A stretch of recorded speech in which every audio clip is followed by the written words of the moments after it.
All creators are struggling. That's literally what I have written down on my notes.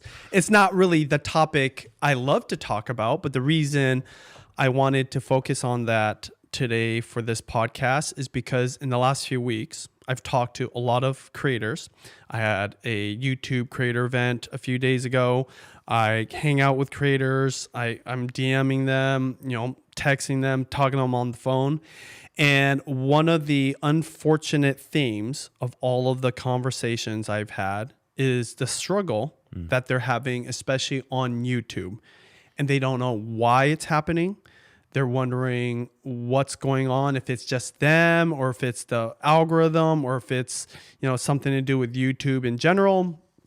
And I thought it's actually a lot of things, and I want to talk about it.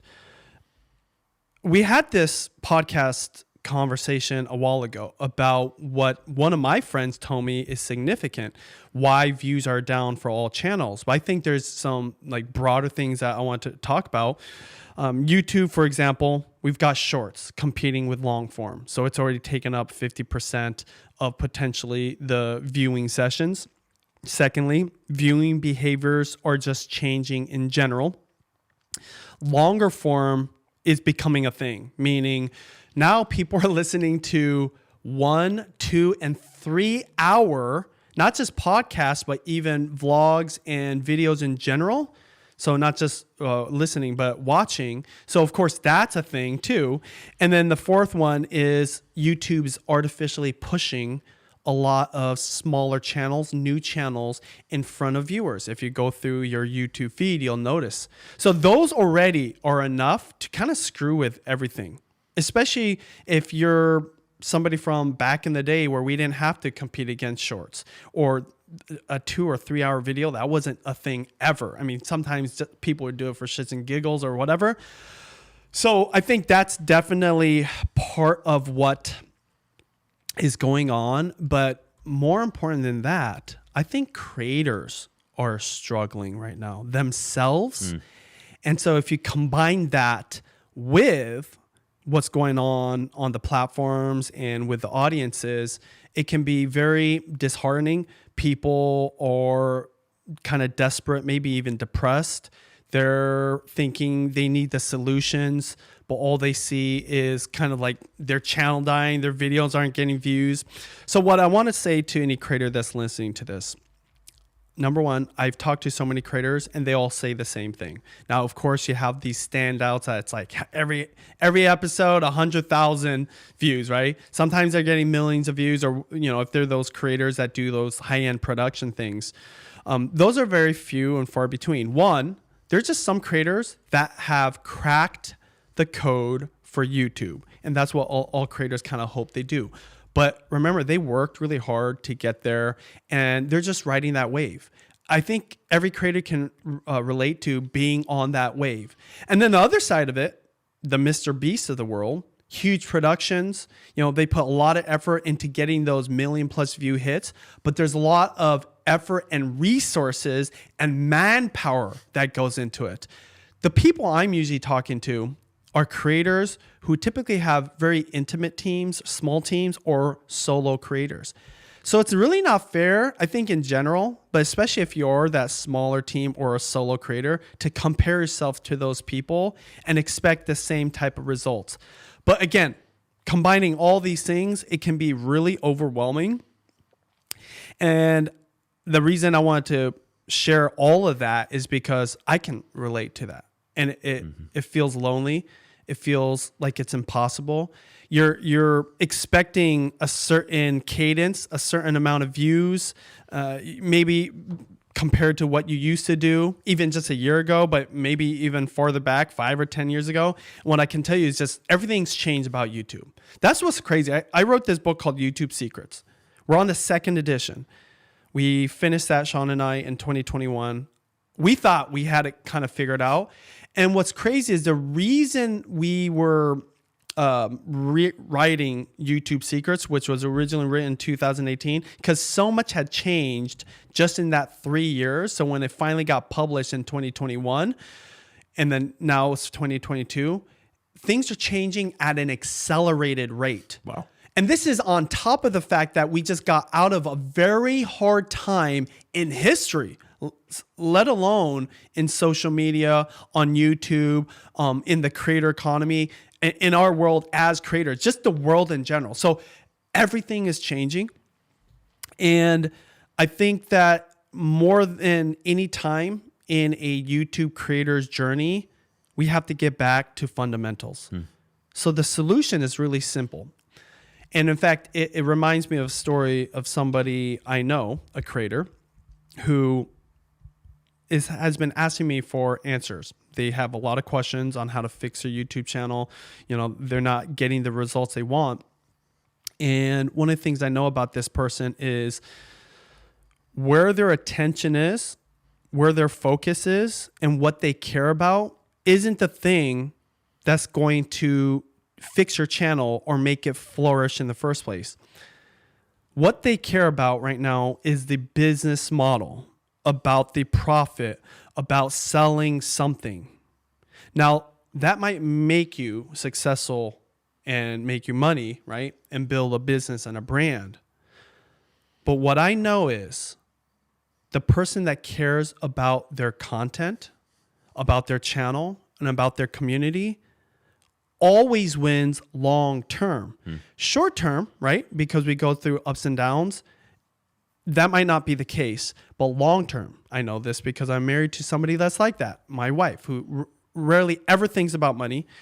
Even though she does brand deals and we've got other business models, her sole focus has always been the content and the video. I mean, this is why she still edits to this day. And to that person who at the same time is successful in business and has been able to make a lot of money, but still asking, hey, why are my videos not hitting? Why am I not getting the views that I used to get or the views I expect to get, even though I'm putting in all the work to create this piece of content? And I think simply it's you're not caring about the right things. I mentioned it, caring about your content, caring about your channel, caring about your community. The creator who thinks about what the viewer wants to watch and what they want to create and puts all their effort, they're obsessed, they put all that passion and interest and all their skills into making the very best video, and they don't have any other hidden motives. They're just like, I just want to entertain, educate, inform, or do whatever it is that the value proposition of that video is for the viewer, is the one that wins. Yeah. All the time, 100%. And what's hard right now is because so many people are struggling or facing these challenges, and because we've got all these variables that we can't understand or we can't even see. I just mentioned just 4 of them, right? That are huge. Just individually, they're all huge, right?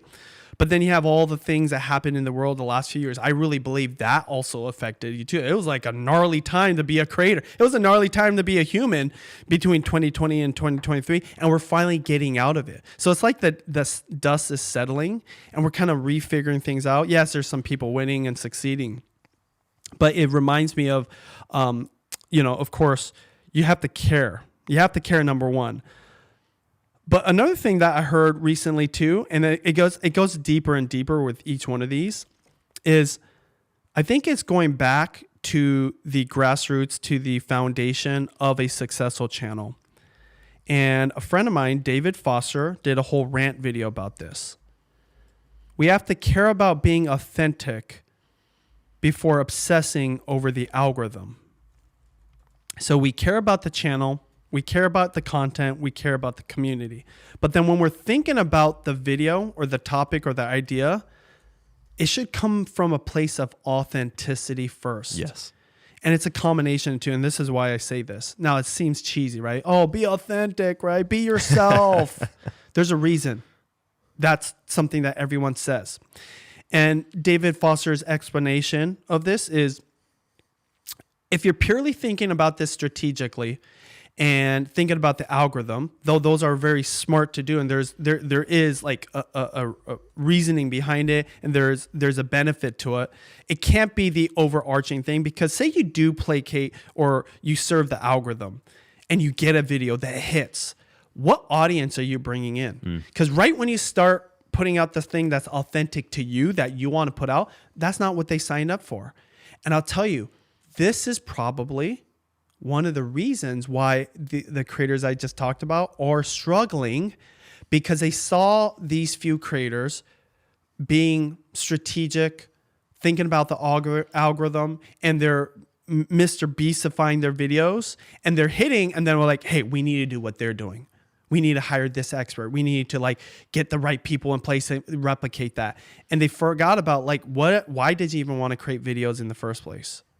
And so you got all fancy. You got all these, like experts in your kitchen. You're cooking up your content. And then what comes out is just like, nobody wants to eat it. Yeah. Literally, like no one's watching. And you're willing to like, why? You got the best plating in the world. You got the best advertising for your audience, but the food sucks. You're not trusting your instinct. Yeah. This is why you want to be authentic. The instinct comes from your own gut, from your own mind, from your own spirit. And this is why you want to be authentic. Somebody else actually described this in a really good way. The algorithm is reflection of the audience. So it's not the algorithm and figuring that out. It's thinking about the audience. This is why I say care about your community, care about the audience, care about the viewer. Because if you have that in your mind, for example, this podcast, okay? Who do I care about the most? I care about creators who wake up every day, and whether they do this all by themselves or if they got an assistant or an editor or a whole team, that their obsession in life is to serve a viewer through a video. And this is how they make a living. I don't have crazy amounts of views right now. Trust me, I'm going to get there, guys. Okay. But if you're listening to this, you know that what I'm saying is what a creator thinks about every single day. Like you look at the video, and even though, like some of us might be able to look at views and kind of like understand why it's down or why it's up or whatever, but we all feel the same way. It's like we want those views to be as high as possible. Mm-hmm. So this is why we get fancy, we hire experts, why we do things to serve the algorithm. And so I'm not saying there's anything wrong with this. I'm just like, sometimes it gets so mixed up and it gets so crazy and chaotic. We forget about the one thing that made us successful in the first place, which is we had this instinct that there's other people in the world that want this one thing. And we know a lot about this thing, and we know how to create it. Or guess what? In the beginning, we didn't know how to create it. So we had to learn how to do it, right? We had to learn how to use a camera. We had to learn how to use this editing software for us oldies that still use Final Cut, right? And we just, through reps, just did it. Yes. And we put ourselves out there. We took the risk. And over time, we built this community. And that grew and grew and grew. And then success. And so a lot of people know that is the way you become successful on YouTube. And so the reason I'm bringing this up is when I make this podcast, I'm thinking about you. Mm-hmm. And if you do that in this season of struggle that you're in, you will always win long term. And that's probably one of the reasons why you're seeing your views go down or why videos aren't popping off. Yeah, maybe there's something strategically you could be doing, and there's experts out there selling their courses or their coaching. And by the way, nothing against those. I have a lot of friends that legit know what they're doing. But every single creator who's built an audience, has influence, that's famous, that's got videos, that got lots of views, or rode the wave of shorts, you already know how to do it. Mm-hmm. I'm just reminding you about the fundamentals. And actually, I think this is the last thing I'll say before we get into the topics. I want to use a good friend of mine as an example. So I talk about caring about your channel, content, community. Yeah, we got that. Authenticity, we heard that before, right? I'm just reminding you. This is a thing I would like to share the most, more than anything else. A friend of mine, his name is Matt Broussard, a cook named Matt.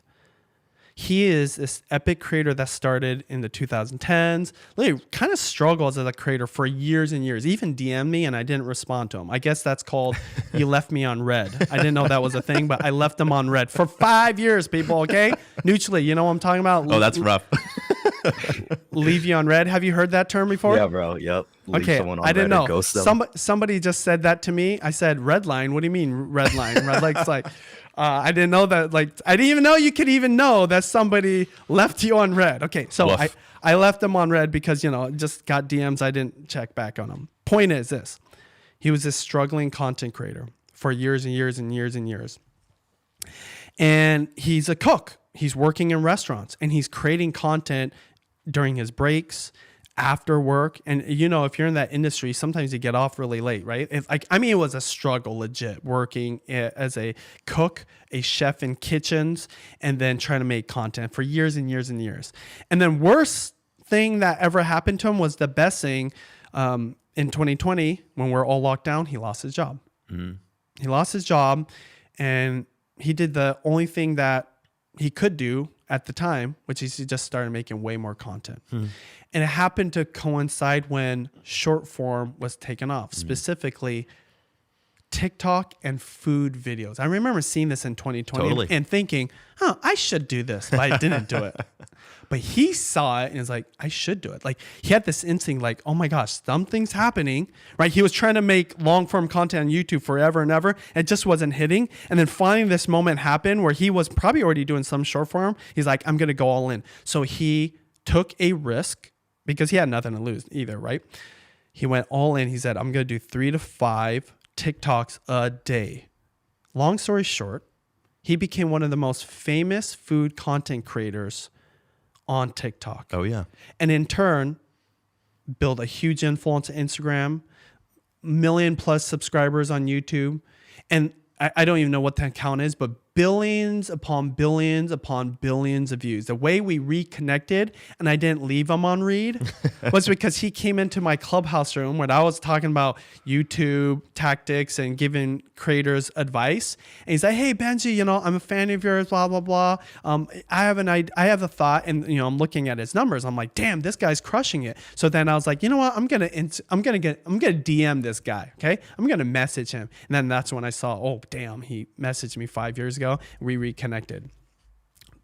This guy, hundreds of thousands of views, if not 1 million+ views every time he's uploading on his respective platforms.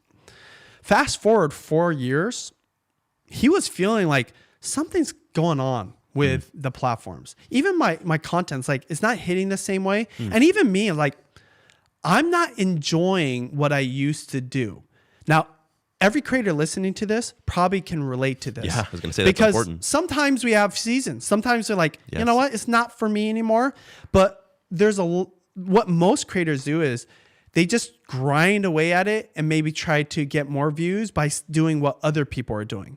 And so kind of the thing that the trend was Mr. Beastifying my content, bug-eyed, AI thumbnails, crazy ideas, cook like 1 million pancakes, feed like 10,000 people on the street, like all kinds of stuff. Like it was just getting so extreme. And Matt knew, 1, that's not what he wanted to do. 2, if he were to do it, he would be eating away at his soul. But also he saw something else happening. He was like, I noticed like people are doing vlogs. Remember, who's his friend now who does vlogs every single day? Who could that be? Yeah. He's like, Benji, I noticed people are doing more vlogs. And he was absolutely right. And people were doing more vlogs. Of course, the most famous being Sam Sulek. And so guess what he decided to do not too long ago? I was like, I'm going to do vlog style cooking videos. They're not going to be as produced. And guess what? I'm going to do it all myself. It's going to be very intimate. And I don't care what happens. I just want to do it because I want to do it. And I actually believe the audience also wants it too, right? But it's such a different departure from what people knew him as, because frankly, most of his audience that follow him know him for his TikToks or his short form content. So this is like an extreme change. The reason I love telling this story is because when he first started doing it, he went from doing hundreds of thousand views or 1 million plus views to now like he wasn't getting very many views at all. Like Yeah. I think he's had a couple videos that did 1,000 or 2,000 views, but he didn't stop. And so every single day, I think he took a break here and there. Got to, cut him some slack a little bit. He took a break, but he went at it every single day. And now finally, right? Like after a couple months, he's having things pop off. Like he's sending me screenshots of his analytics and he's like noticing the Hockey the stick spikes. growth. Yeah. And what's interesting is he's not showing me because he's surprised what's happening. He's showing me because he knew this would happen eventually, because he had already done it before with TikTok and with short form content 4 years ago. The reason I tell his story isn't because like, oh, everyone should start doing vlogs or longer form content or do opposite what everybody else is doing.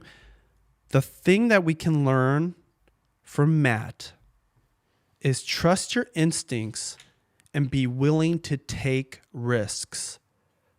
What creators that are struggling, especially if you've got a business or you're seasoned or you're very experienced, maybe you've got bills, maybe you got a team, maybe you got overhead, maybe you've got other commitments, priorities, you don't want to take risks anymore.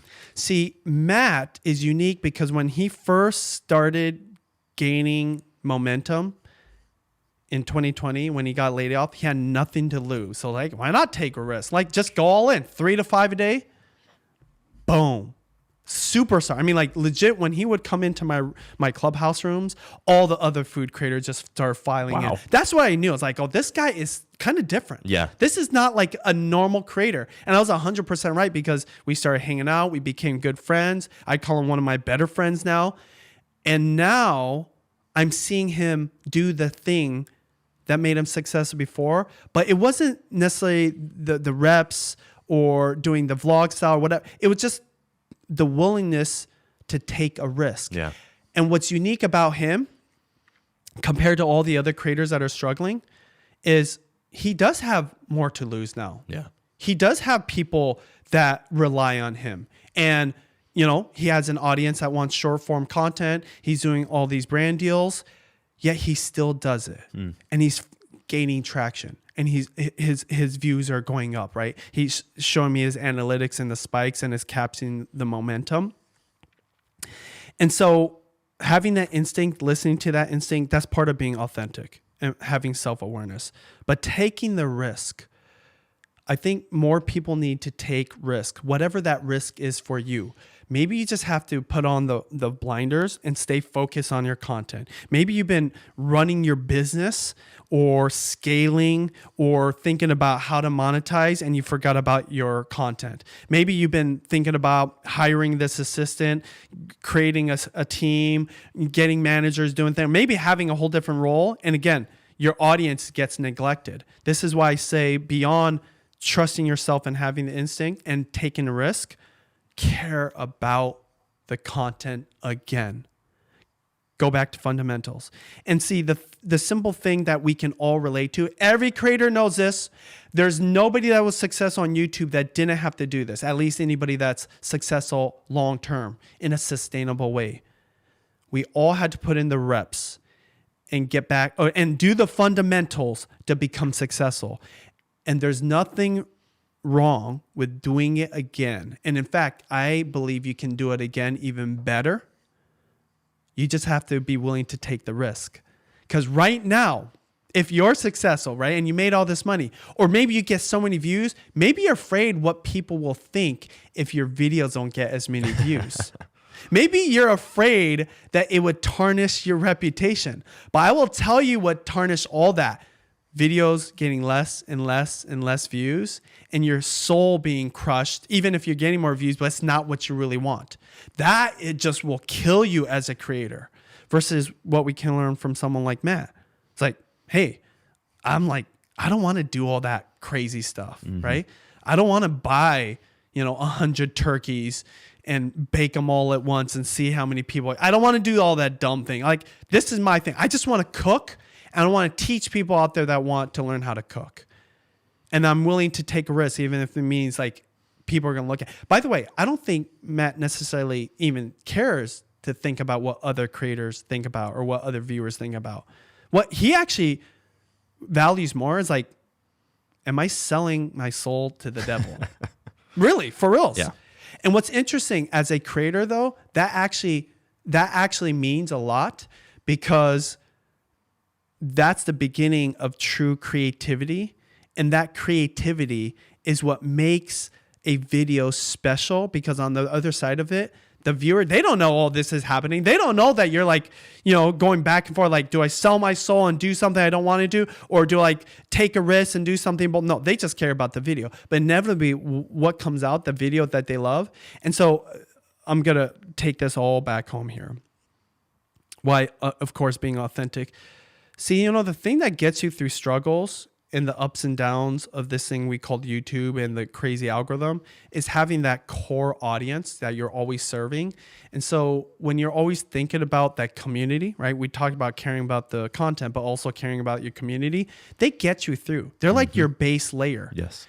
Because the thing is, if you're always serving the algorithm and you're always thinking about trends and you're always, thinking about whatever hit is going to be the new thing, you're not serving any one community. You're just serving the one that likes the content you're making, because that's like what's interesting right now. That's just what's on the trending page, versus serving that community. So caring about your content, caring about your community, and then of course, caring about your channel. I mean, you talk about this. Why don't you like break it down a little bit for creators? Because you describe it better than anyone I know. Well, I take this idea from Hank Green. He talks about what the project of a YouTuber is. A lot of people would say, oh, it's to put out good videos. We talk about this all the time. That is true. But you kind of need to zoom out a little bit more. What the real project of a YouTuber is having a channel. It's having a channel, because the channel has a reputation. It's a brand. It's who you are. It's your online identity. And in order to have success on YouTube, you need to make sure that the thing you're serving first and foremost are the people who came to your channel in the first place. This gets back to what you've talked about with quality, right? There's so many different ways to be high quality. You got to have high quality thumbnails and titles. You got to have high quality editing and music. You could have high quality content in terms of like what you're talking about in the thing. But if you're not serving your audience and what they came for in the first place, nothing else matters unless the content is good for them. I love what you say about serving the viewer in the end, because that really is the highest order good that you can have as a YouTuber. People come to YouTube because there's good content on there, and they come to your channel because you have proven to them that you make great content that speaks to them as an individual.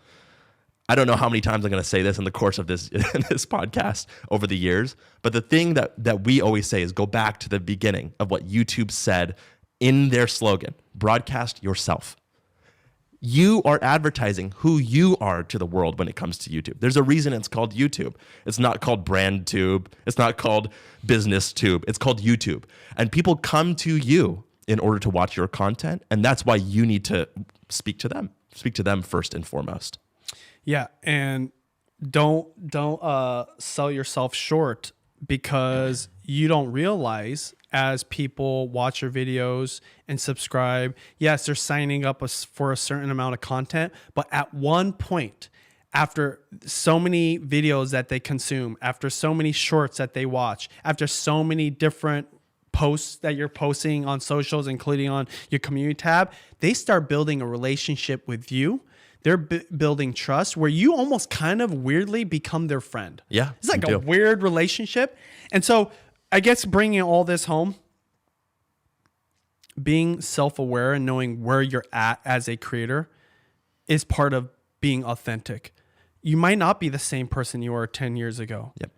And you might want to create different content. That's totally okay. Some of the most successful YouTubers, PewDiePie, has done this, where you're like, I don't want to do the thing I did, so I'm going to do something totally different. Not everybody's going to sign up for it, but you'd be surprised how many of your viewers and subscribers actually want that content, because they want you. They want whatever. It's kind of like my friend. If like my friend wanted to do something totally different, guess what? I might hang out with them still because I want to hang out with him. It's like, yeah, it happens in life, and it happens as creator, but it can only happen if you're authentic Yes. about it. Okay. Secondly, we have to be willing to take risks, because part of what makes you successful as a creator is doing something different or doing something new. But you won't know what's going to hit until you take risks, right? Next, repeat the fundamentals.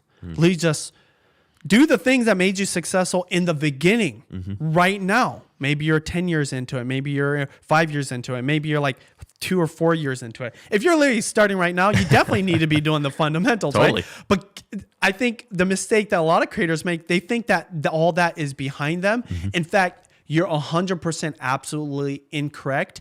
And guess what? If you're one of those creators that thinks, hey, I already built the audience, already built the brand, the business, and I shouldn't do you absolutely 100% do need to do the fundamentals. Yes. Actually, you do need to do the push-ups, the sit-ups, the pull-ups, right? As much as a beginner. And maybe even more so to remind yourself the importance of it, because in the fundamentals, like doing the reps, right? Like doing the research, like engaging and replying back to comments, is the secrets and the shortcuts, the hacks that you need to become successful again. Yeah. And you just got too fancy. Yes. You got too fancy. And the last thing is this: be in it for the long game. Yeah. Be in this because YouTube is a long game. We all know this as creators. Like, it wasn't easy at the beginning. Guess what? It's not going to be easy now. And in fact, I just mentioned a whole bunch of things that makes it not easy. I'm not saying this to unmotivate you, right? Or like tell you it's going to suck. I'm just trying to make you more aware so that you live in a new reality, not the la la land of before time, right? Not this like, oh, because I already did it, I don't have to do as much work. I'm just saying, like, actually got to do as much work as a person starting right now. The great thing about YouTube is also the thing that's making it hard for YouTubers. YouTube wanted the best content to get to the viewers. That means sometimes the best content comes from a beginner. Yeah. It comes from another channel that's just starting today. Yes. Even though you would think, oh, they care about us creators, ultimately what has made YouTube relevant and successful long term is because they get the best video to the right viewer. And guess what? The best video sometimes isn't made by you, unless it is made by you. But the best video to be made by you is you got to care again. You got to do the fundamental. You got to put in the reps. You got to put in the time. And I think what I'm passionate about is not only reminding you and hopefully motivating you, just realizing that don't discount those skills and those actions, because everything else you can delegate or hire out. Yeah, no one's going to care about the business as much as you, right? So you kind of get into the business and develop things, make products, make courses. And maybe, hiring, no one's going to hire as good as you, because you know what it takes to edit. You know what it takes to understand YouTube, and, it's your business. So of course you're going to hire the best people, whatever. And then all the other things. But as a YouTube creator, the thing that makes your YouTube channel actually go is the videos. So the farther away you get from the video production, the more your videos typically hurt. I've never met a successful channel that was actually going up and up and up, where the core creator or the talent wasn't close to the center of the video production purpose, right? Yeah, they have teams and they delegate, but they're like obsessed with every part. We're almost like, sometimes they go, why don't we even hire people? I'm like doing all the work. Yeah. That's how much you have to put in. So if you have gotten away from that, and I guess ending on, again, why I'm proud of Matt, because of course, in a way, he's taken some of my advice. I talk about vlogging because I have been a vlogger, but I'm also seeing a resurgence in vlogging. But the things I tell him isn't even like particular to vlogging. It's really just reminding him of the fundamentals, and he's actually doing it. Yes. He has the balls and the cojones to do something different and risky, but he knows, like, hey, if I just follow this pattern, I don't care if what Benji says works or not. I'm going to learn something in the process anyways, right? I'm not going to worry about what other people think, or like, I don't play the comparison game. I'm going to be focused on my content. I'm going to be focused on my community. And in that process, you will find the answers that will help you with the questions deal with the struggles, and be solutions to your problems. Yeah, one of the things that I have really admired about Matt, when you and Matt have had conversations around me, is that risk-taking aspect, right? That he's willing to cannibalize the old in favor of going to the new when, number one, he knows what that is best for him, right? Which is probably the most important thing. But number two, that he knows that it's best for the audience and that he is able to take that and understand how to navigate that creatively and go to the next thing, even if it means kind of starting from zero and grinding again. So I wanted to hear kind of a little more about what you thought with Matt there. Yeah. Well, I mean, there's two things I'll mention. Number one, the reps he's putting in is going to yield him the results. And mark my words, Matt will be back at the levels that he's seen, except in long form. Yeah. So obviously he is most known for his TikToks, for his short form content, reels, and especially on YouTube Shorts. But what he's doing is basically just satisfying his own creative spirit. But at the same time, he's reading the audience and what they want. And you and I both know, like, just the platform itself is catering towards those long form viewers, people that want lots more content. They want to sit down and relax and watch something more than a 60-second video. But the second thing about Matt and what he's doing right now speak to something even bigger that's happening right now. And you're going to talk about it, is the fact that the writing's on the wall for him, that short form and especially TikTok is literally going out of fashion. And we see this. There's data showing that TikTok in the last year, their viewer count is going down. Like their actual use. That's kind of crazy. Like YouTube is growing, TikTok is shrinking. And I think a lot of that has to do with people are over the short form stuff. And also there's more options, Instagram Reels, YouTube Shorts, but also what Matt knows is going to happen. And he knew this way before it became, a headline about TikTok being banned, is he knew that he had to start doing something now and way before to be preemptive and plan prior to TikTok being banned, which I know that's the topic we want to hit next. Hey, thanks so much for listening to Creator Secrets Podcast. This content is supported by creators just like you who are in my vlogging academy right now, because vlogging is coming back with a surgence. And if you're curious about starting a vlog channel or just adding vlogging to your content as a creator, go to vloggingacademy.com to check out the free workshop where I talk about exactly what you need to know to start vlogging on YouTube. If you're interested, we'll put the link down below and we'll see you there. One of the things that you and I have noticed a lot lately is a lot of those short form creators thinking about making the transition to YouTube. Again, before the ban was even kind of like, there was conversations about it, but there was kind of like nobody knew exactly whether it would go through or what would happen necessarily. But now that it's even real, it's kind of more like just the logical conclusion to a long path that you and I have been seeing for the last 6 months, the last year, whatever.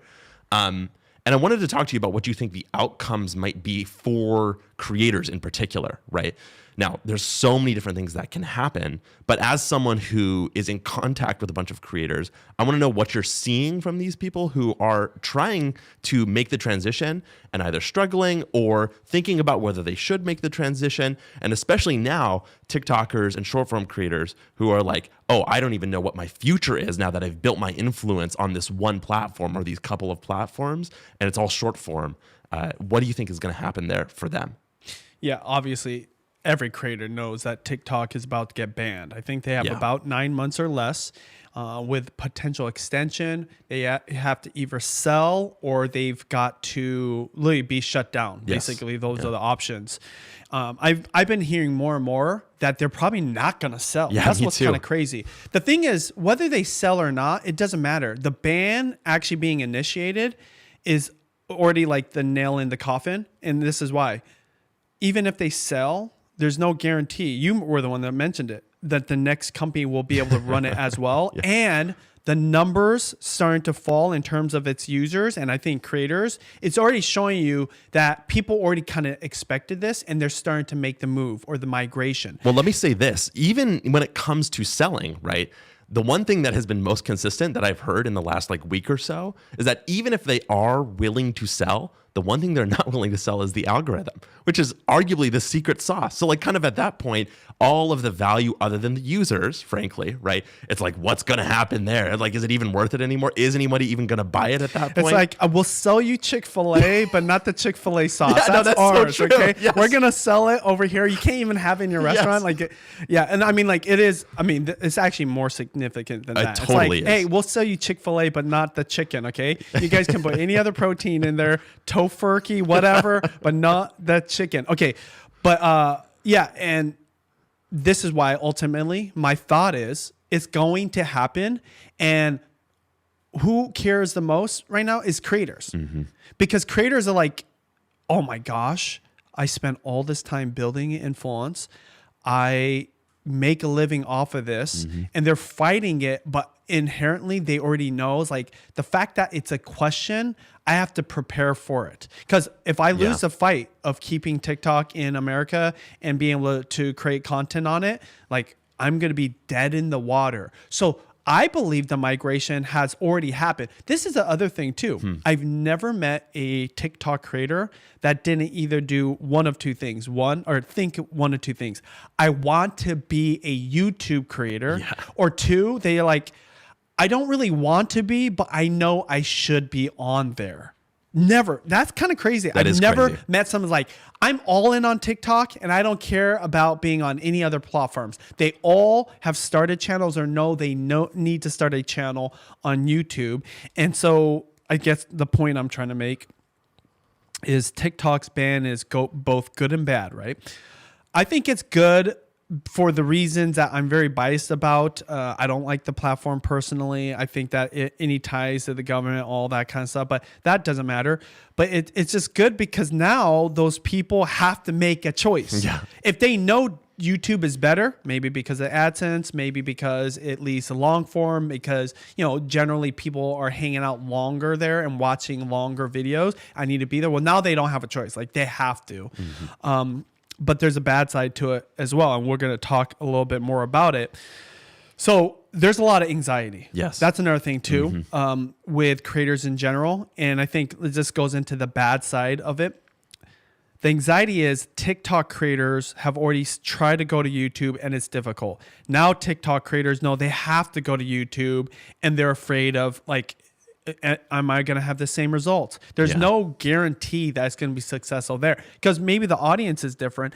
But on the flip side, this is also in a way, I hate to say bad for current YouTube creators, but it's definitely going to invite more competition. Because if it gets banned, like say there's a day they're like done and the app doesn't work as well, there's glitches, it's going to be a mass migration all at once. And even if it's in the next 9 months, we have never seen this before. We've never had a competitor to YouTube this big, where in a 12-month period, people had to make the move. And at one point, there isn't even a choice. Like they're either relevant on YouTube or they're chasing nothingness on TikTok. And we already talked about this earlier, part of the difficulty of YouTube right now is that there's split attention in this minimal real estate space, which is either you could do long form or you can do short form. You can do normal on-demand videos, whether it's 2 minutes long or 2 hours long versus YouTube shorts. So that is just going to become even more competition. And this is ultimately the thing that a lot of creators are seeing too, whether you're long form or short form. The app didn't change in its size. The screen size of your phone is going to be the exact same. Yes. And I wonder if people are going to stay on the app any longer. I don't think they are going to. I think it's in a way initially going to just cannibalize the views. I don't know. Like say in an average day, I know I'm going off topic a little bit, but let's just say in an average day, people watch 30 minutes of YouTube and 30 minutes of TikTok. Do you think in the next 12 months, as TikTok completely gets banned, that means that person, instead of watching 30 minutes of YouTube, will watch an hour of YouTube? I actually don't think, because remember, there's a different user behavior and purpose Yeah. for TikTok to YouTube. By the way, I've never even thought about this. Yeah, this is It's crazy. kind of crazy to think about your own Habits. Yeah. So that's why it's also another source of the anxiety of creators. We don't know what the heck is going to happen. Well, even think about what happens when you open the app. Like, just talk about user behavior, right? You open up TikTok, and the first thing that happens is a short starts playing. No right? choice. You've got no choice. They've served you something. It might be an ad at the beginning, but you start swiping, and it's one stream all the way down, right? YouTube, you immediately are presented with choice by default, right? You're put on the homepage, and they are wanting you to choose probably a long form video. But we just talked about this. Now that homepage has competition between shorts and the long form videos. So you have to make a choice. You might switch over to the tab, but it's inherently a little different. Now, I will push back a little bit, I think, on what you said in increasing the competition on YouTube. If that 30 minutes is locked in for users, that means that there's not going to be a lot of change. What happens when what might increase competition, I guess is what I should say, is if all those short form creators decide, well, I'm going to go on YouTube and I need to start making more videos. It's actually less about the user in that scenario and more about the creator in a lot of ways.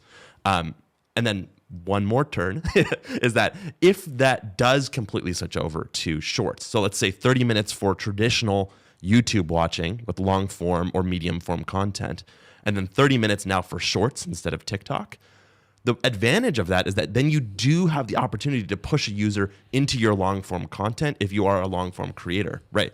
So you have an opportunity that you wouldn't have had before. That doesn't mean it's going to turn into views necessarily, though, right? All very justified points, and that's the point I'm trying to make. Yeah. It's so many unknowns. Completely uncertain. And by the way, we're talking about now in the next 9 to 12 months. This has actually been happening for years. Yes. As people blew up on TikTok, created huge influence, maybe made some good money and got tons of views, and they're a full-time creator.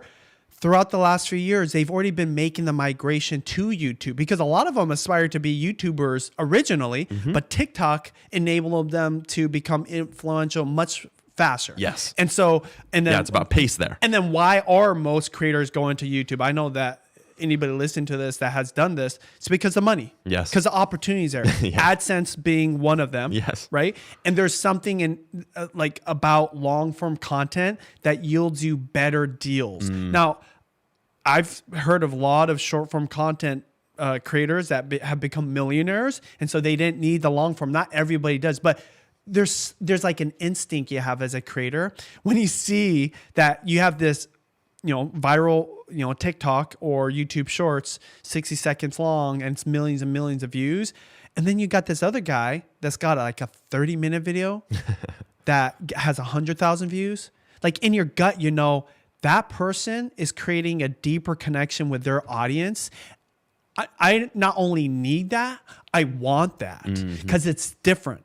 And I talk about a story from years ago, and it had to do with Instagram influencers and YouTube creators.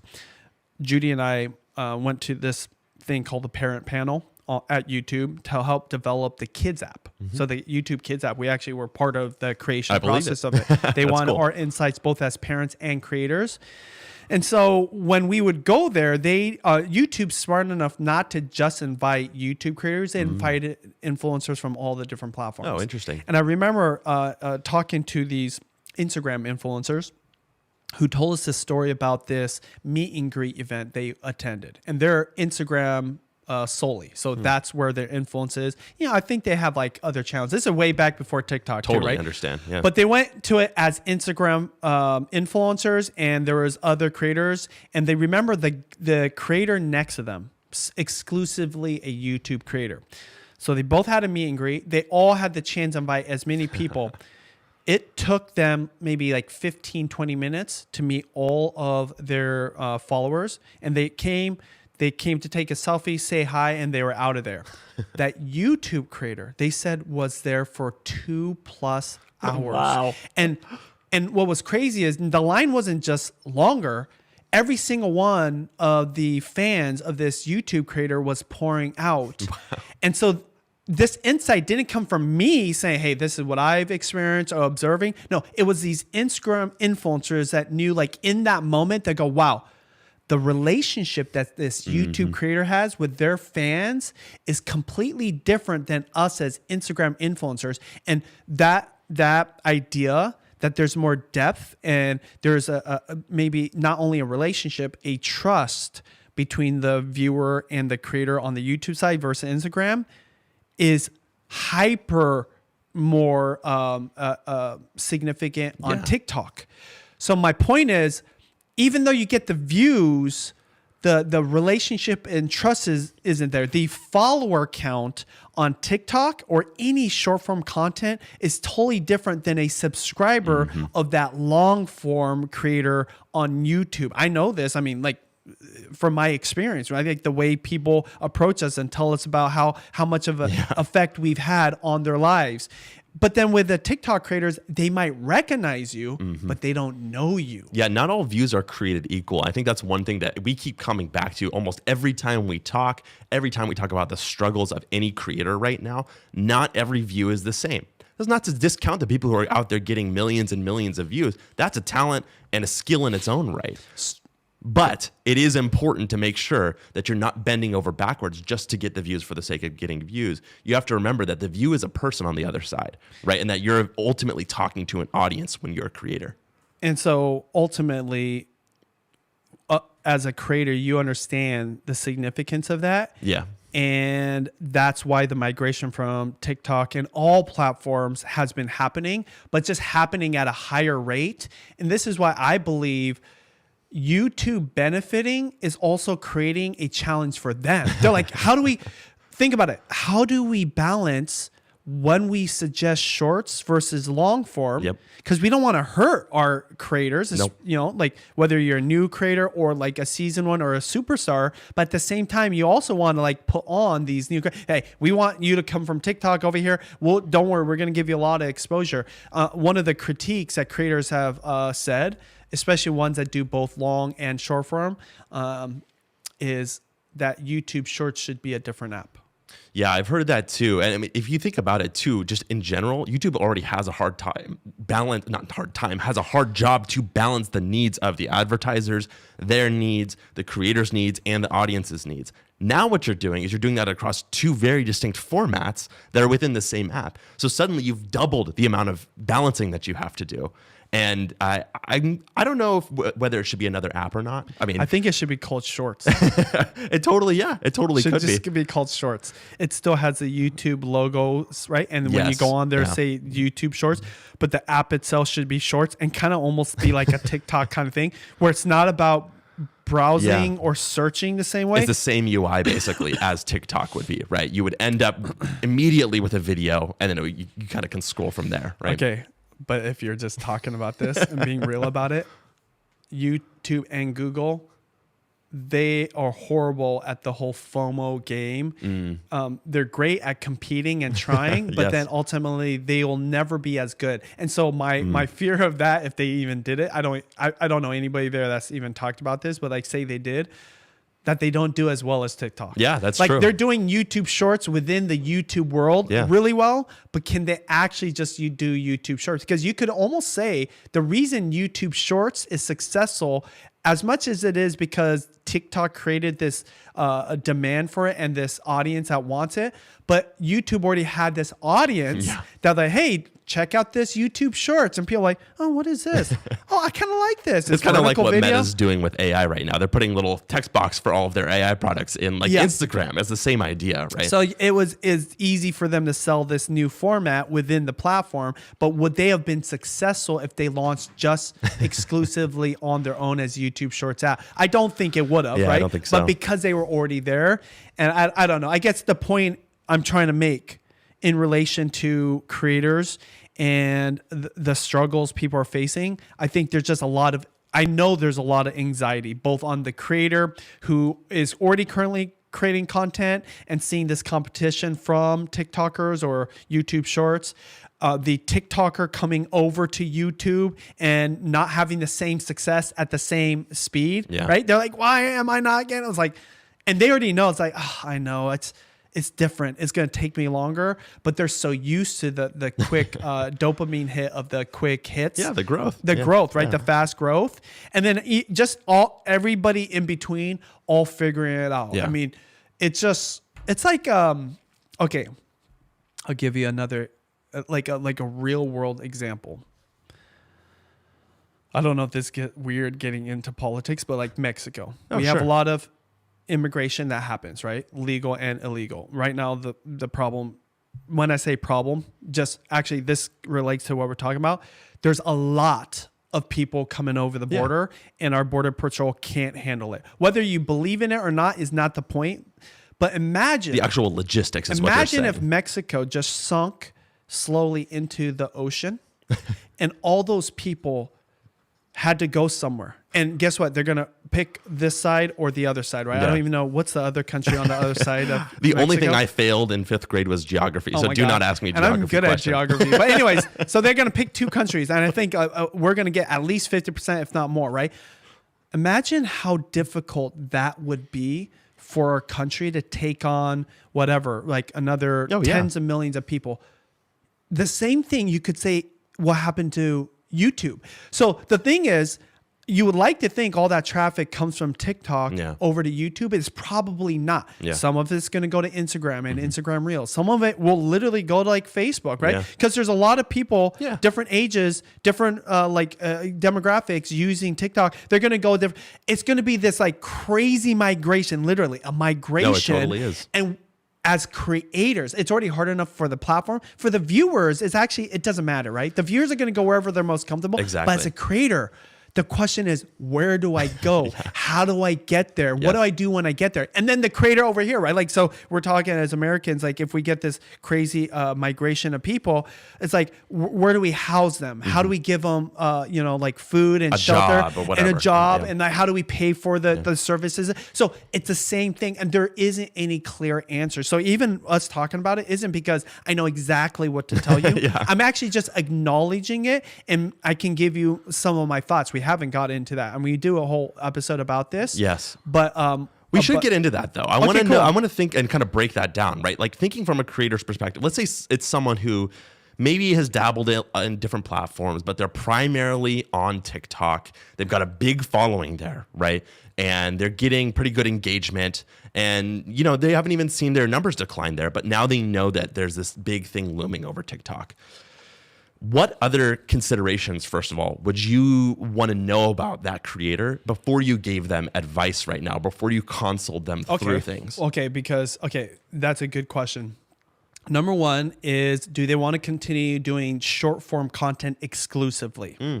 If they're just comfortable with it and they don't want to do long form or vlogs or just longer videos, then the strategy will be totally different. Secondly, do they want to start doing long form and continue doing short form? Or are they the third, which is like they want to go all in on long form? Like they're tired of it. Like for them, like Matt, the writing's on the wall, that short form is just not the ROI they thought it was, or it's just really competitive because it's so easy for creators to jump on board. Even if you have a big influence, this is another thing I've seen too.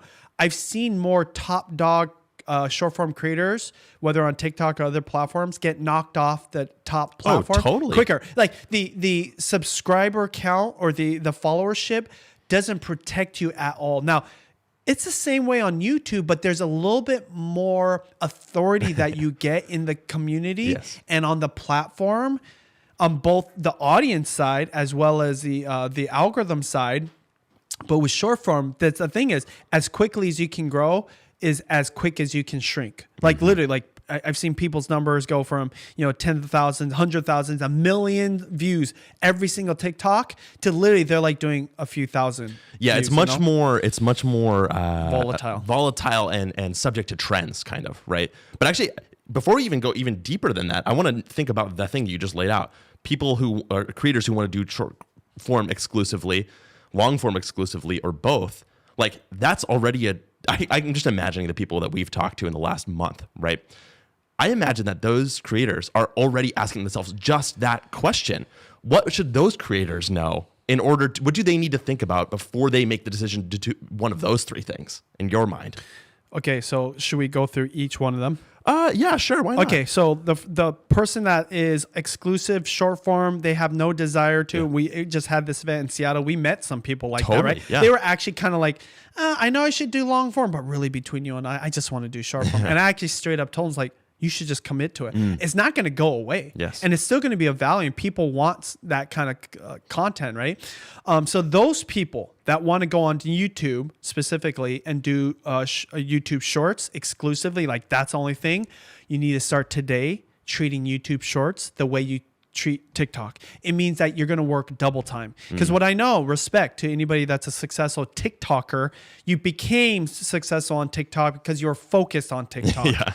It's very rare. Matt, by the way, is one of those rare creators that has huge influence on both TikTok and on YouTube Shorts. Oh, interesting. And actually, I think that's another thing that was unique in, how I met him, Clubhouse. You know, like he came into the room and other TikTok was like, wow, he's crushing it on YouTube. By the way, the short secret to his success on YouTube, he started years and years ago on YouTube, way before he made it successful in TikTok. So again, like you can't discount the experience that you build. Yes. And so when he hit on TikTok, it was much easier for him to also hit on YouTube Shorts because he, one, already had an audience there, a smaller one, and then just crushed it on both sides. But actually, this speaks to my advice for people that want to be exclusive. And it has to do with Matt. He worked his ass off. True.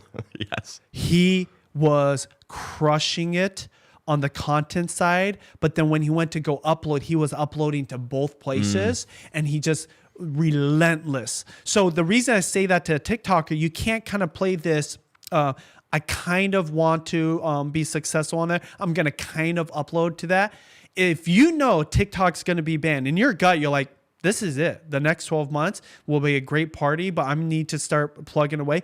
You need to plug away as if that was happening already today. Take it seriously. Yeah. Take advantage of the fact that TikTok's still going to be around for about the next year, right? And you make your money there. You can still build influence, but treat YouTube Shorts like it was your TikTok. Now, I'm not saying make completely different content. That's the beauty of it. You can put both. But when you're uploading, don't upload the little TikTok logo version of it. I think that it actually hurts you. I don't know for sure because I've seen some with the TikTok logo on YouTube Short and still does lots of views, right? But still start uploading natively. Don't use a tool like literally just sit there and upload to start learning the platform and the user experience of the creator experience of uploading to YouTube. That's because that advice. Might plant seeds for potentially doing other things. But you need to start doing that today, because if you don't, I can promise you other TikTok creators are already doing it and they've been doing it, right? So start doing that. That's what I would say to that person. Any thoughts or questions before I move on to the second one? Yeah, let's move on to the second one. What about both? At the same time. So they know that they love shorts, but they realize there's a huge upside or opportunity with long form. Yeah. It's very similar to what I said to the first one, but the advice I give isn't what to do. It's actually what to expect. Don't expect the same results. We've heard this a ton. We've heard this so much. Yes. The long form need or expectation for those type of videos, whether it's 1 to 5 minutes or even like the 10-20 minute vlog or just like even the podcast, remember that the user behavior and their expectation and the value proposition, what they're getting out of it, is different than a YouTube short. So it's a whole different hat you have to wear. It's a whole different creative brain. And, we talked to other creators just recently who said, we're trying to do extensions of our TikToks on there. Yeah. Thinking like, oh, the people are watching TikTok will want to watch these longer form things. And it's not working because it doesn't work. Not for everybody, at least for a majority. I used to be one of those people like, can you do a longer version of it? The hard thing is, remember, the platform itself is a whole different beast. Even though, yes, it does have YouTube Shorts, which is vertical video, and you can watch vertical videos, you're going on YouTube because you're going to have like a session and there's a different dynamic. You're being suggested content and you can make a choice on YouTube and you can search things or you can just follow the algorithm. So that already puts control on the user, and that control means that they're going to go a certain direction, and they're going to go the direction they want to go. Yeah. Even if they are just going to the suggested feed, they're picking one of two, right? One of four shorts or whatever. So your mind. So as a TikToker, you just never had to think about the user experience because TikTok did all the hard work for you. They're like, hey, just give us as many videos as possible. We'll get it in front of the billions of people that use this. Yeah. I was like, okay, cool. They made it easy for them. Here, it's not that easy. It's harder for a reason because the user has a choice. Yeah, more competition. Not just more competition, just a different experience. Yes, So you have to get used to it as a creator that's used to not thinking about that. Now you have to start thinking about that. And then the question is, do you do shorts and long form on there? Because, that's really up to you. But the reason I bring this up is I do believe you should start putting up shorts and you should start putting up long form. It's actually purely a time commitment thing. How long does it take? Yeah. One reason creators don't upload to both TikTok, Instagram Reels, and YouTube, because it just takes some time. It does. It takes a little extra time. Yeah. Like in this case, it could potentially take double or triple the time to upload because those are multiple. So some people say, I'm not going to do it. And they're completely focused on TikTok until they're like, dang, I should have been uploading to YouTube like Matt was so I can have like 1 million+ followers on there. And so it's hard. It's going to be very difficult. But on the long form side of things, no matter what the views are, this is, again, the lesson that anybody can learn from Matt, because Matt successfully went from short form. He went successfully from TikTok to YouTube, and then from short form to long form is know that it's going to be a process. You might not get the views you want or expect. That's normal, and it's going to take some time. There's going to be a learning curve for you. There's going to be kind of a learning curve, maybe even for your audience, like what you're doing or whatever. And no guarantee that the short form wants the long form. Yeah. So you might be tapping in. This is a scary thing.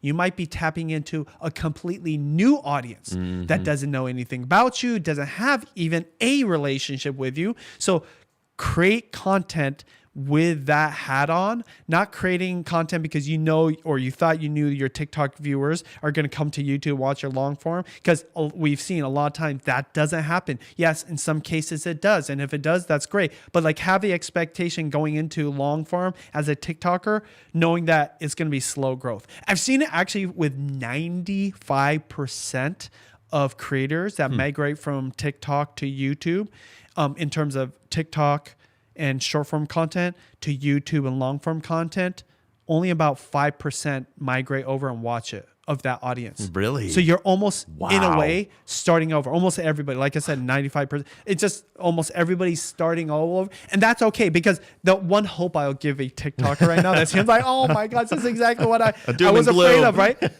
You already know how to create content. Mm-hmm. You understand TikTok, which is different than YouTube. So there is this learning curve, but you know how to create content that people want to watch. And if you have to start with YouTube Shorts because that's what you know, that's fine. Yeah. And guess what? Those followers are still followers. So the thing is, and you and I would agree, right? 5 million YouTube Shorts followers is not the same as 1 million long form subscribers on YouTube. Yeah. But out of that 5 million, I mean, let's just do the math because you're better at it. What's 5% of 5 million? That's 25,000 people, right? I think that's 5%. What's 5% of a million? 250,000. 250. So what I'm saying is, if you have 5 million short form subscribers on YouTube to your YouTube Shorts, right? And we said only 5% of those want your long form. Well, in that case, that's already 250,000 people. Yeah. So let's go prior to YouTube Shorts days. If you have a channel that's got 250,000 viewers, that's legit. Yeah. And those are true. Yeah. That's recent viewers of subscribers. Yeah. So don't discount the fact that you have a small. It's already a leg up. Yeah. It's already a jump start, but you might not get the rest of your 95% or your whatever 4,750,000 subscribers to watch a long form. Yeah. But say it's worst case scenario. Nobody cares about it. And it's starting out. it's okay. You're already ahead of most other people That's because true. you already did it on TikTok. You can do it here. It's a little bit different because long form is long form. It, horizontal videos or whatever. So that's what I would say to the TikToker that wants to migrate and do both shorts and long form YouTube videos. I'm curious too, when we think about that long form stuff, you and I obviously are head first into the long form side of YouTube, right? We actually think that that is one of the biggest growth areas, like long form of the actual long form YouTube videos, right? Like we're talking 45 minutes, an hour, 30 minutes, something like really, really long YouTube videos. That's because of growth trends in the TV watching, priorities for YouTube, how cable cutting is happening. All of those things are kind of coming to a head when it comes to YouTube itself. And one of the things I heard last week was creators who are trying to figure out how to do that transition from the short form content to the long form content. Now, of course, it's going to be different for every creator, right? But you and I also talk a lot about some methods that we might use in order to start people off on the long form journey. And I'm wondering if there's just like one nugget of advice that you give to people about like where they might go or where they can do some learning about what they should be doing for long form content. Yeah. You're saying what are the resources and the things that you start watching? Yeah. By the way, this advice applies to the person that wants to quit short form, quit TikTok, go to YouTube, and they don't even want to play with YouTube shorts. They're done with it. They want to go all long form. First resource, I mean, it's like hella self-promo. Read YouTube secrets. Yeah. Okay. Now, this is not a cheesy sell. I was not planning I didn't this. mean to set you up for this, but that's kind of what I was aiming for. You need to read YouTube Secrets. I would also suggest YouTube Formula by Daryl Eves. Those two books combo, really powerful. Where can I get that, Benji? Oh, yeah. Both YouTube Secrets and YouTube Formula. Go to Amazon. It's the easiest place to go to find that. Thanks, Mutually. And just start reading about how YouTube works because it's a different beast, like the approach of it. The thing that made TikTok great is also what's kind of a weak point for you as a creator, because you don't have to really understand the platform and the audience. You literally just have to create videos, right? Like these fun videos. You get famous just dancing. You never were a dancer ever in your whole life, and then you just follow these dance moves and match a song. I mean, like the kind of dancers that came out of there, like dad dancers, they just, right? Mutually, isn't this correct? When you do a TikTok dance video, you can like slow down the song and at the beginning, right? Like you can like match your moves to a slow down song and then it speeds it up. Yeah. Freaking is crazy. Like TikTok made it easy for you to become like a famous dancer. So YouTube, they actually don't, because it's straight up. It's like video creation in its purest form, and they just throw you out there. Now, they say they try to make it easy, that you don't have to think about anything except the title, thumbnail. By the way, that's already two things you didn't really have to think about with TikTok, right? But that title and the thumbnail, and then the video itself. So just know that when you read things like YouTube Secrets, YouTube Formula, it's giving you a base layer of understanding of how the platform works. The second thing is you need to watch videos on how to come up with good video ideas and how to title your videos and how to design thumbnails, because those three things matter for long form content on YouTube. It's kind of a different beast that, like you said, than on TikTok. It's one of those things that maybe you didn't develop that skill if you were only creating short form content. And even on shorts on YouTube, that also applies because of the home feature, right? That first image, the thumbnail of the short, shows up on the homepage as well as the little description. We know that. Well, you can choose where, right? And that is essentially the thumbnail for the short. Right. That's a good point. Even the shorts have that feature, which TikTok didn't have necessarily. Not in the same way, at least. No, that's actually a really good point. So yeah, the image that shows up is really important. Yes. It's weird to even say this because it's so elementary and normal for a YouTube creator. So like, I'm like having to put on this hat, like, okay, and I don't use TikTok, but yeah. So that's why, the books, get educated. Secondly, now start getting good about the ideas. And the reason I say the ideas, by the way, so ideas, title and thumbnail, but the ideas are important because everything revolves around the topic or takeaway of your content. Yes. See, you kind of understood you should have a niche or a focus or an interest on TikTok, but you could actually kind of like throw a whole bunch of stuff into the wind and see what sticks and then just go with it. With YouTube, you can kind of do that, but remember, YouTube started and still is a search engine. So that idea that the thing that someone's going to a video for is way, way, way more important versus just like letting YouTube do all the hard work. Yeah. It's still doing a lot of hard work because suggested and browse is still a huge source of traffic. And I'd say the third thing, you want to win on YouTube, you grow on YouTube. You focus on YouTube. You treat YouTube like it's your home base, not an extension of your TikToks, or say you're an Instagram follower, an Instagrammer, or somewhere else. Like, you have to treat it like this is it. And that's what's interesting. A lot of creators want it to be their home base. Yes. They want it to be their biggest platform, but they're treating it like, oh, kind of like I'll put it on the back burner. I get to it when I get to it. I like a low simmer. I'll kind of like turn up the heat. And then the whenever. numbers are discouraging. And then, Well, why is it? Like, it's because of that. Exactly. You know, the person that's got on full blast heat and the oil is hot and they have to move the food around and they're flipping it and they're making sure they're brown and it's 100% your focus.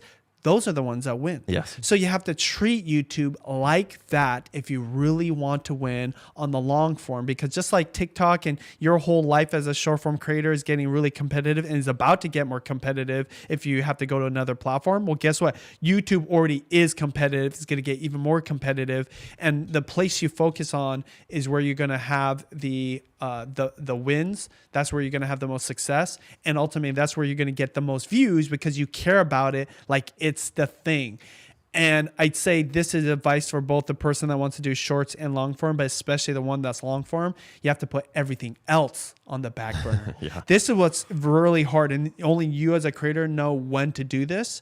But that person that wants to go full on from TikTok to YouTube, if you really want to win on YouTube, you go bold and you go all in on YouTube. Now, you might be doing brand deals on TikTok, right? Or your short form content. You might have a business model on there, whatever. But I would say, one, you have to figure out what that overlap is, or like make enough money to save for another 6 months to do this. But the second part is you're probably already seeing your TikTok opportunities shrink.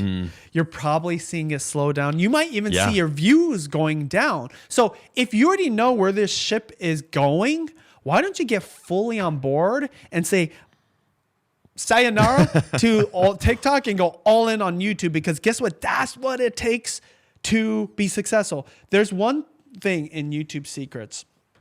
I don't even know. Let's see where the social media chapter is. So the book, by the way, is split up into two sections. The first half is the principles of success for YouTube, the 7 C's. The second half has like very tactical things. And that's what we rewrote for the second edition. So for people that have the first edition, you need to get the second edition. Just go and buy the whatever, 10 or 15 buck cost to get it.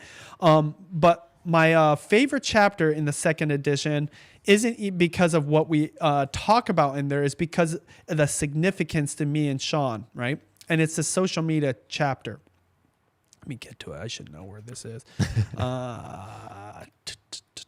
So in the first edition, we had the social media chapter. We talked about how social media could support your YouTube endeavors. And we said, hey, promote your stuff on Twitter, if you remember what that is. To the TikTokers. When you do like Instagram posts, make sure you put your link in the profile. And we had all these different tactics, right?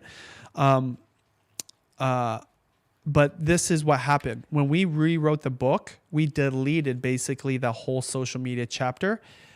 And right there, it's called Chapter 9. Social media, the good, the bad, and the ugly. I don't even know if it was called that in the first one. But the point is, we completely rewrote this chapter. Almost every other chapter is just barely rewritten, or it's a whole new chapter. This, we deleted everything we said about it. And the big takeaway, if you don't want to read the chapter or you want the quick version of it, to grow on YouTube, you grow on YouTube. Yeah. You have to, because it's how competitive it is, how many people want to be on it. I mean, partly because people read our book, right? They're like, oh, this is a place to be. So don't rely on your TikTok influence to help you grow your YouTube subscribers. That's the point I'm trying to make. And that Sean and I realized was the reality versus before when we wrote in 2018, it still was like this kumbaya world where you could do that. But no, right now, YouTube is a different beast because it's such a huge beast. And the bright side or the silver lining of this, Austin, it's so good as an algorithm and a platform that you don't need the leverage of influence outside of YouTube. You know, even like my editor, Chris, he's like, oh, promote your vlogs on your social, whatever. And I have yet to do it. I was also trying to make a point that I could grow on YouTube.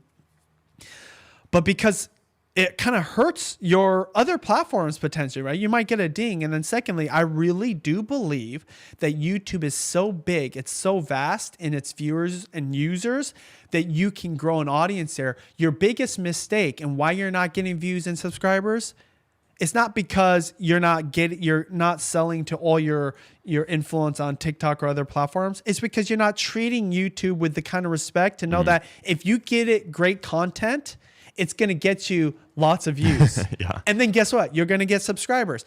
It just might be a slow growth if you don't find the immediate hit. And this, I think that's the biggest takeaway ultimately outside of if you want to grow on YouTube, is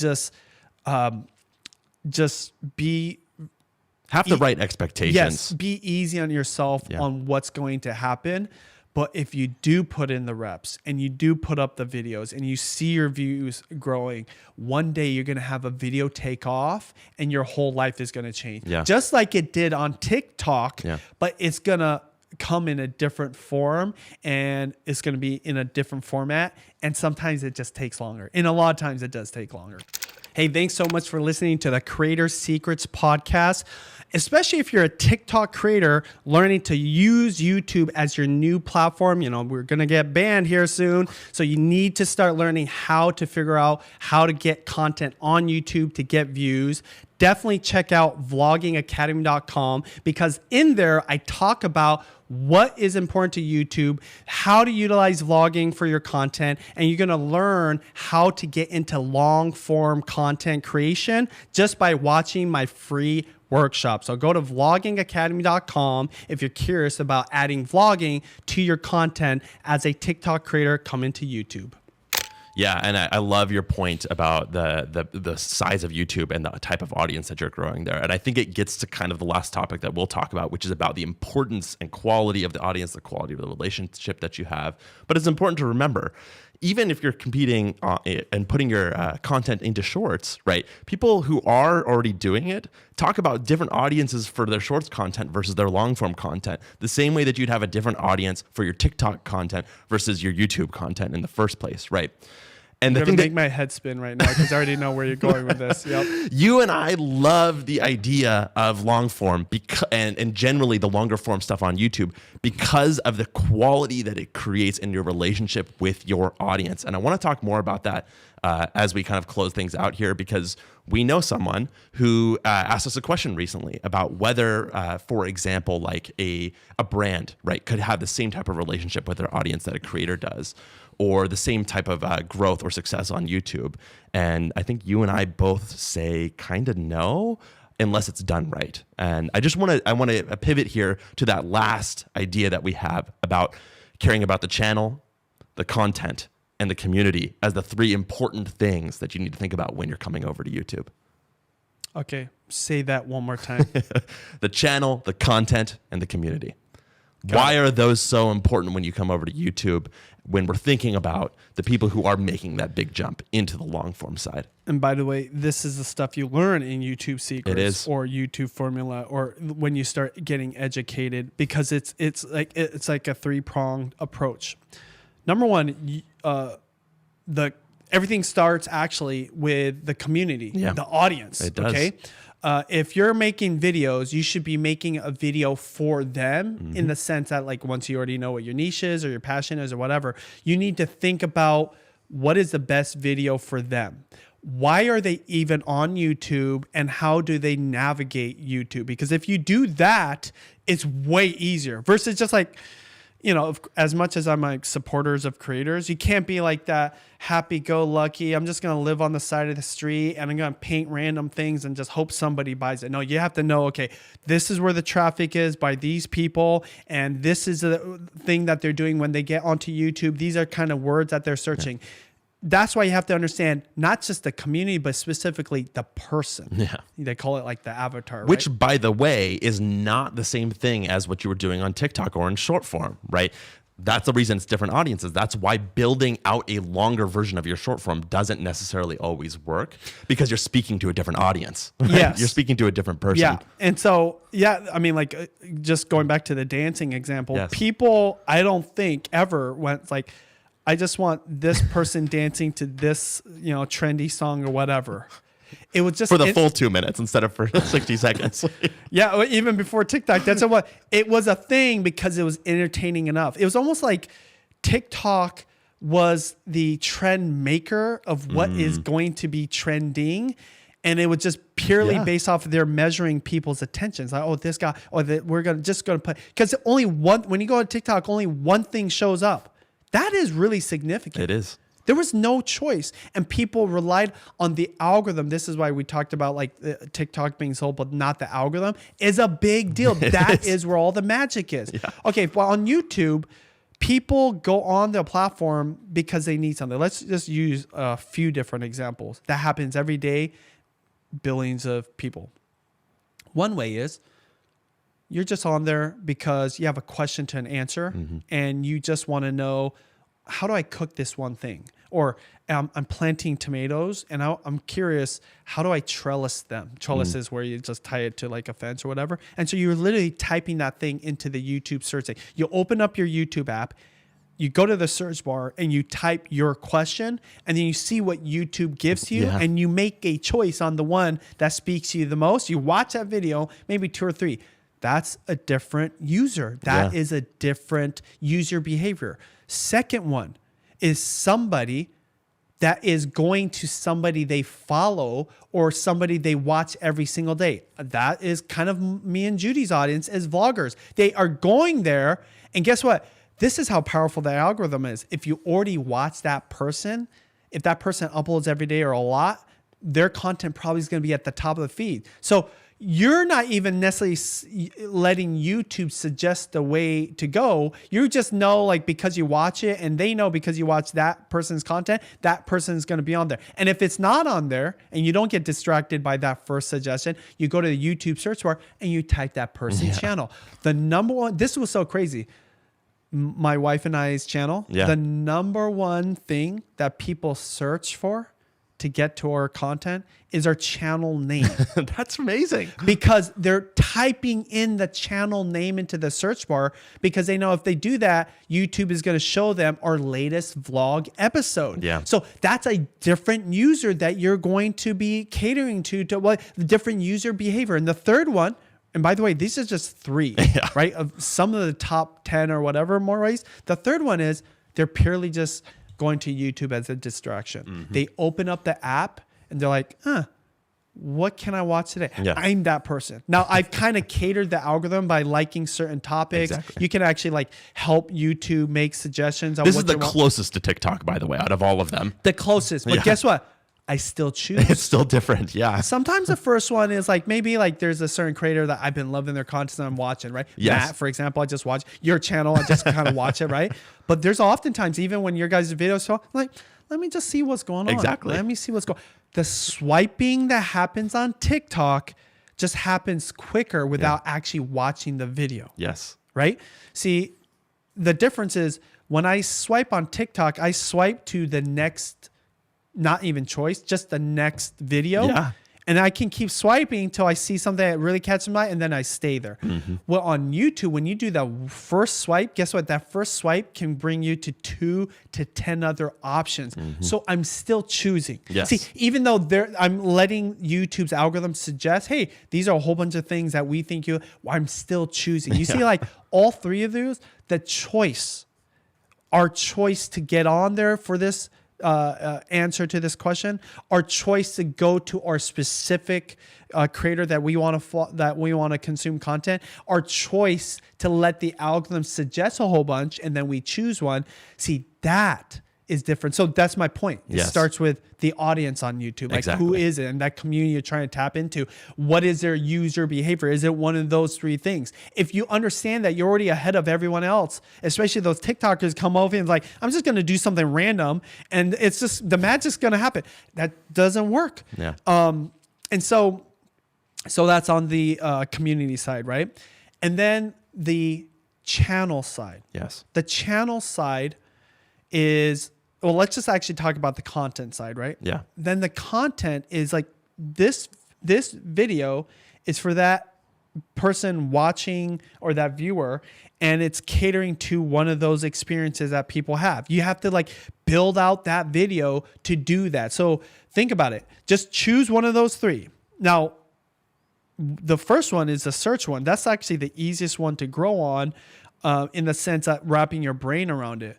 They actually say suggested is actually an easier way. That's a whole nother story. You have to read the book for that. But my point is this. If you know, like I'm a gardener on TikTok, okay?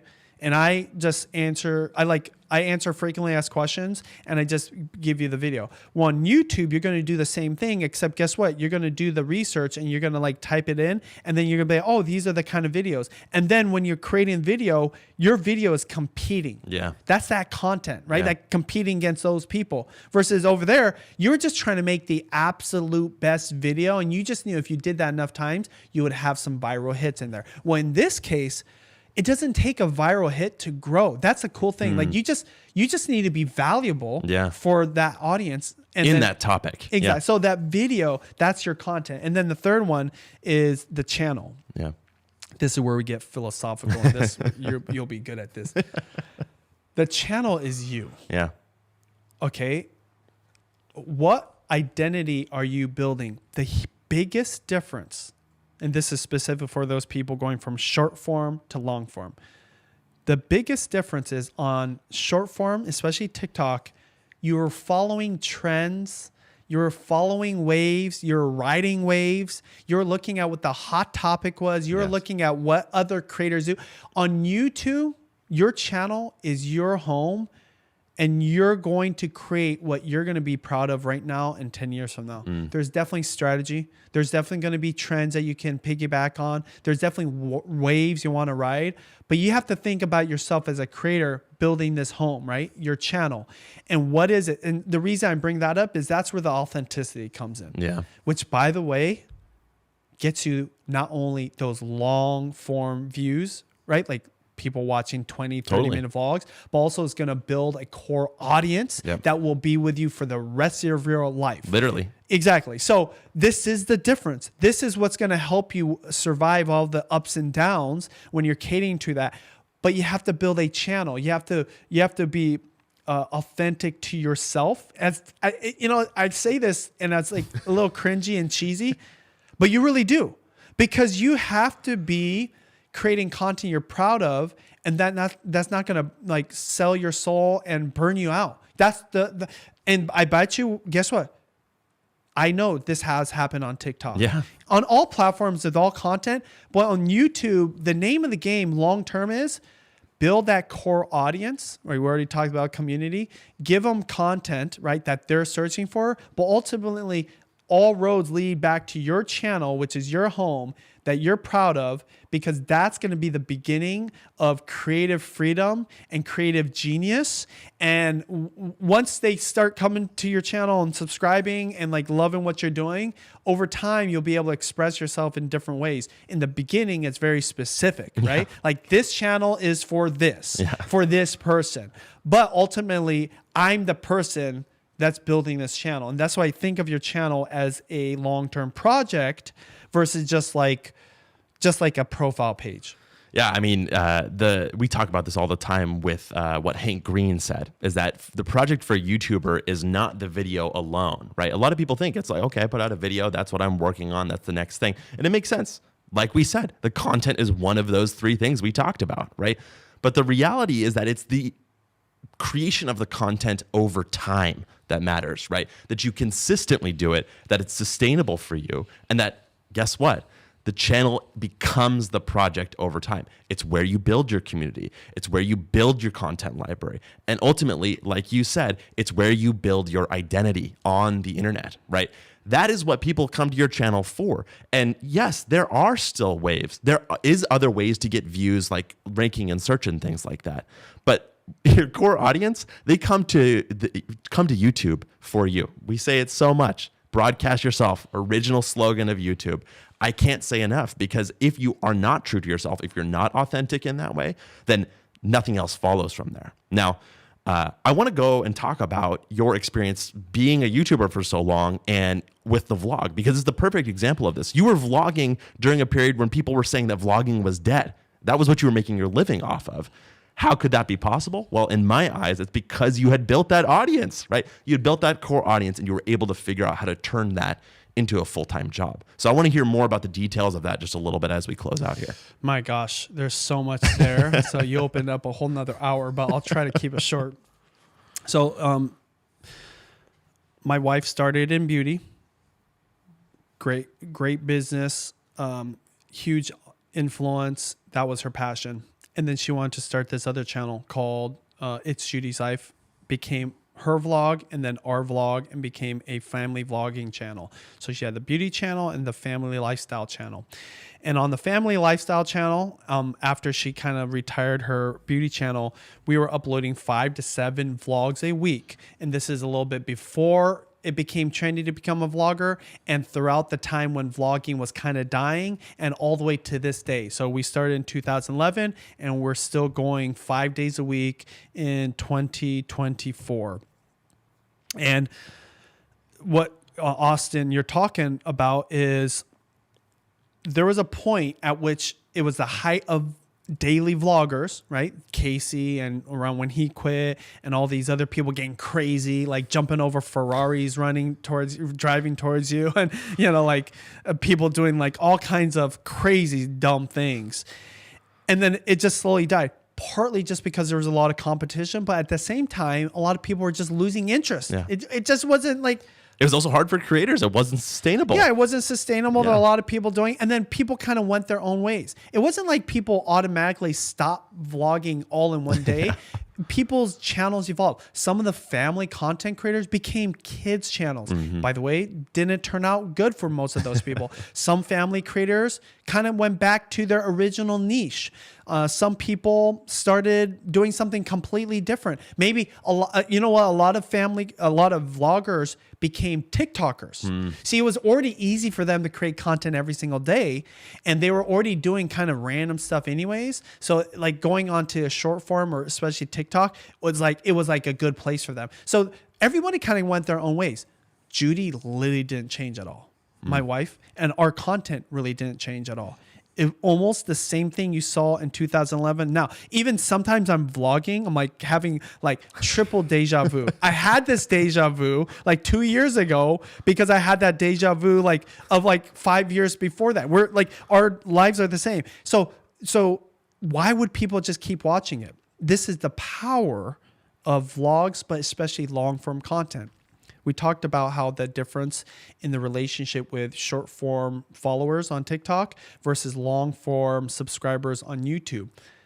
People were literally just opening up their laptops and putting on our vlog as like their daily habit. I talked about that one, the viewer behavior of the person that opens up YouTube and they expect that our video is going to be right there at top, and they just click on it and they just let it play. I know I've done that with a lot of creators that like, Patrick Bet-David. He's this business guy, and now he's talking about politics, all kinds of different things. But there was a while where like whatever he was talking about, business related, I was there for it. I wash dishes. And so, it's not just us, it's a lot of people. It's because it's long form versus short form. Remember, the other thing too with TikTok, you have to keep swiping through. Like, it's a whole different experience. Yes. With YouTube, you can flip up your laptop and just let it play. Well, that was happening to us for years and years and years and years. And because we didn't stop and we kept going, not all of our, almost 2 million followers watch every single day. And yes, our views have shrunk. Like our views have gone up and down through different seasons of life when we are, having a kid or when we're traveling abroad or doing something exciting like raising money for charity. But you know what? Our core audience always was there and we were there for them. Yeah. So we're building a relationship and they were building a habit of watching us.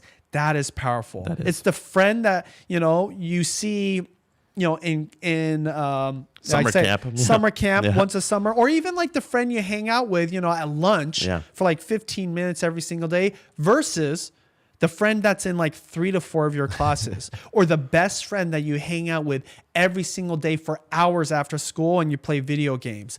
Totally different relationship. And so people at one point, and we see this in our comments, are like, I can't imagine my life without your vlog. Yeah. Like you're such a huge part of my day. And yeah, a lot of people are like passively watching it, but still they're hanging out with us. Yeah. So we benefit as creators. YouTube loves it too.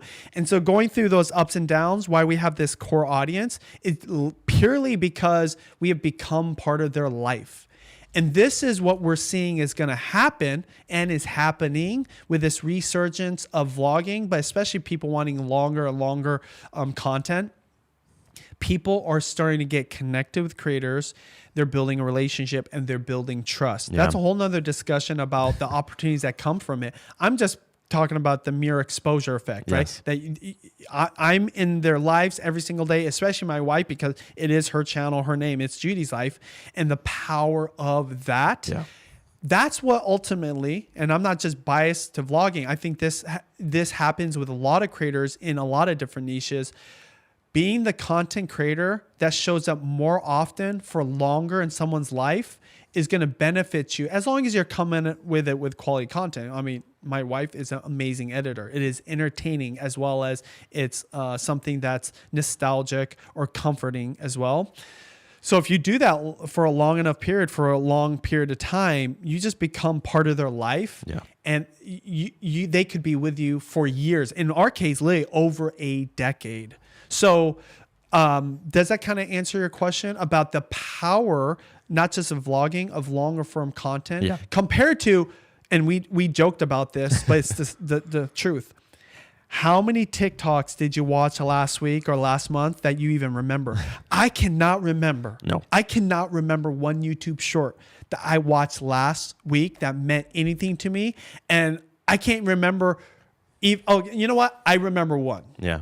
Of course, I remember the second one is my friend. I hang out with him literally. But the first one, his name is Senpai Kai. He's a cooking creator that came to our event last summer. And I watch a lot of it.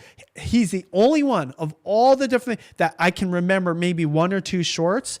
It's fleeting. That's my point. Short form is fleeting to someone's memory.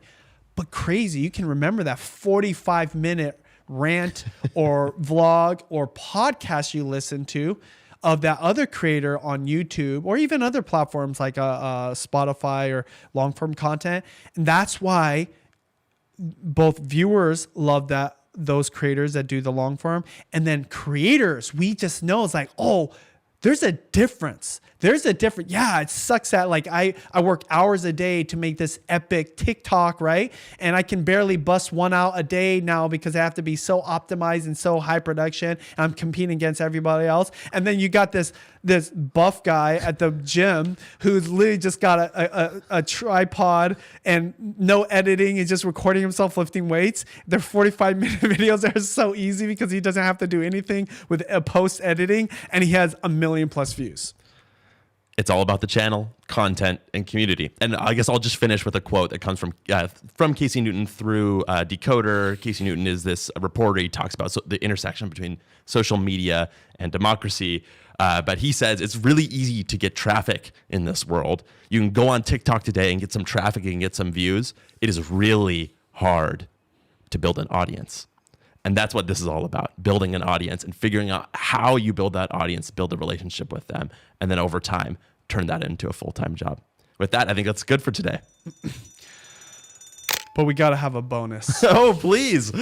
Overtime. Do we have like red lights that can flash or something? This is the bonus topic because it's not a full podcast. But I'm rolling my sleeves up for this one. Vine. Oh. Is Vine coming back Okay. or not? So if you don't know, I'm sure almost everybody knows. We just talked about TikTok. It's the newest thing.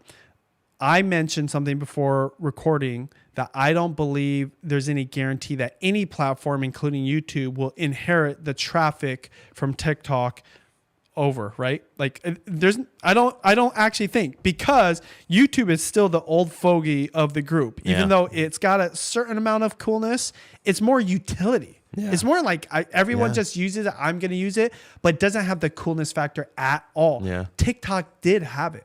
And Snapchat had it, right? At one point, Instagram did have it, but they're old now. Facebook is dead and old, but people still use it. Point is, there's talk about Vine coming back. Vine was the precursor to all the short form content. Neutrally, I wanted you to come in too.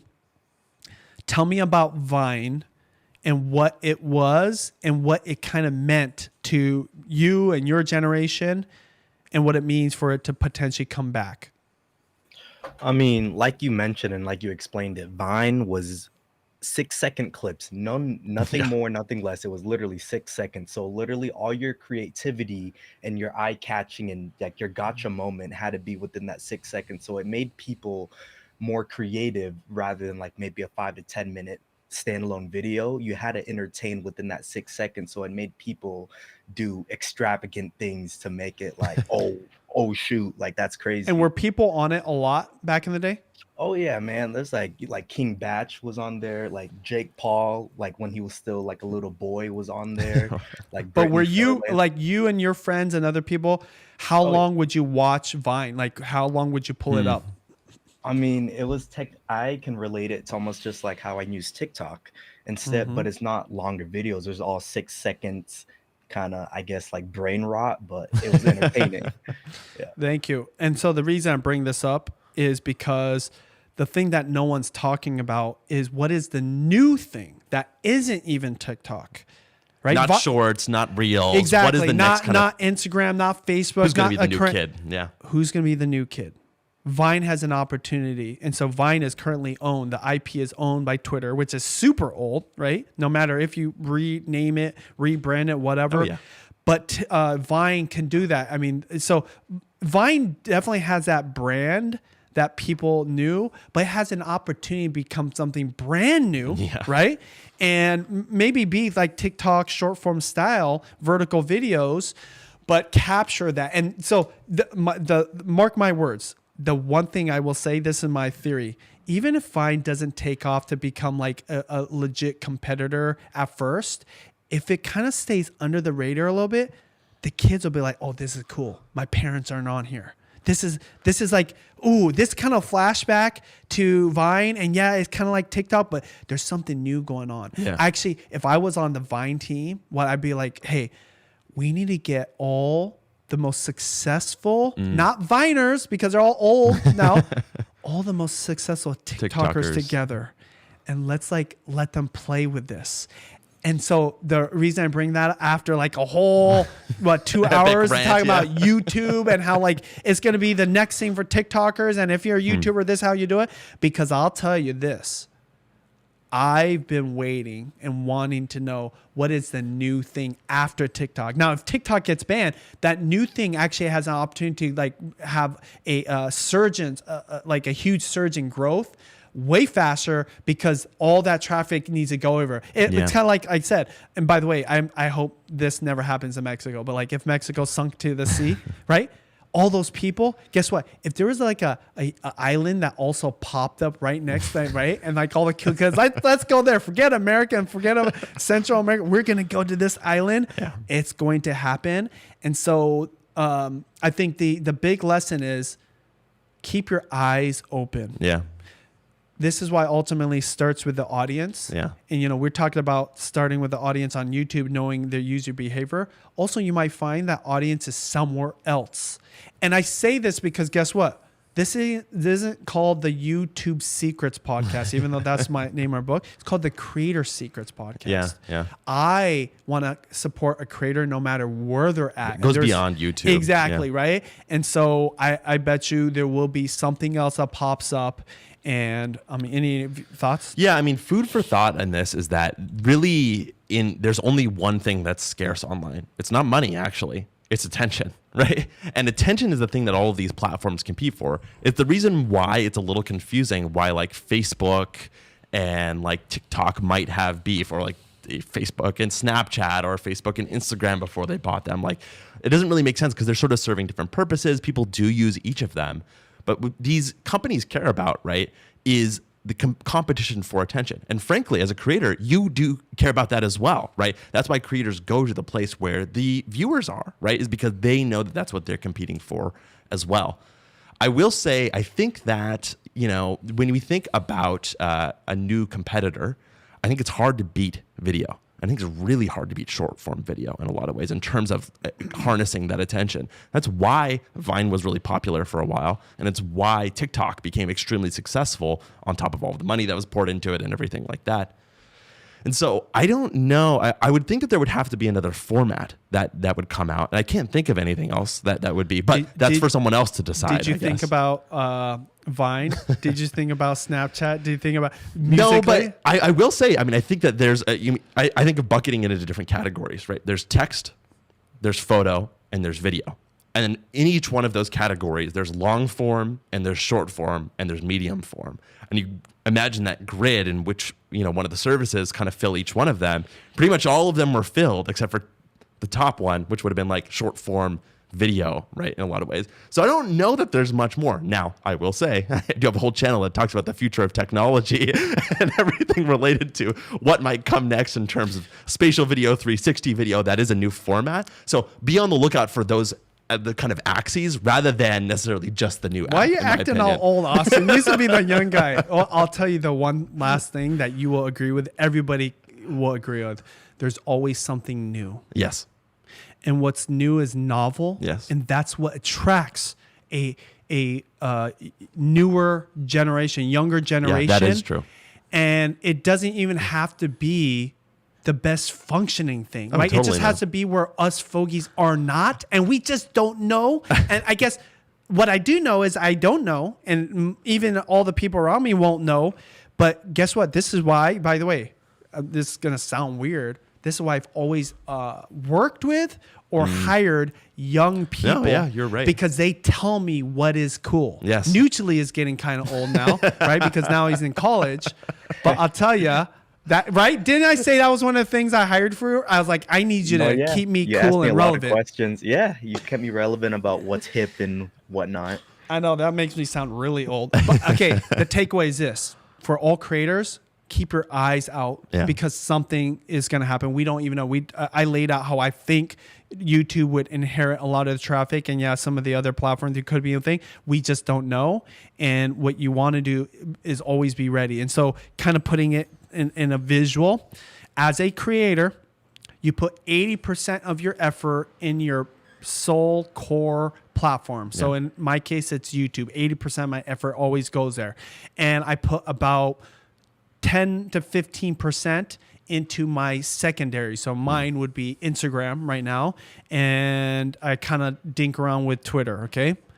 But 5% should be just free and open for anything else. Exploration, yeah. Because what will happen is if you spend that 5% on that new, cooler platform, and it was TikTok for a lot of those family vloggers, it can become not only your 80%, but there'll be way more ROI because you're already established there. And just like I'm saying, hey, TikTokers, come to YouTube, establish yourself right now so that when that migration happens and TikTok finally gets banned, you're not just starting from zero a year from now. You've got that thing, just like Matt did for himself, becoming huge on TikTok and then blowing up. Keep that 5% open. And this is why ultimately, as a creator, we always need to fight any time eaters, anything that kills our bandwidth, because you have to be nimble in this world of being a creator because it's very competitive and you never know what's going to be happening.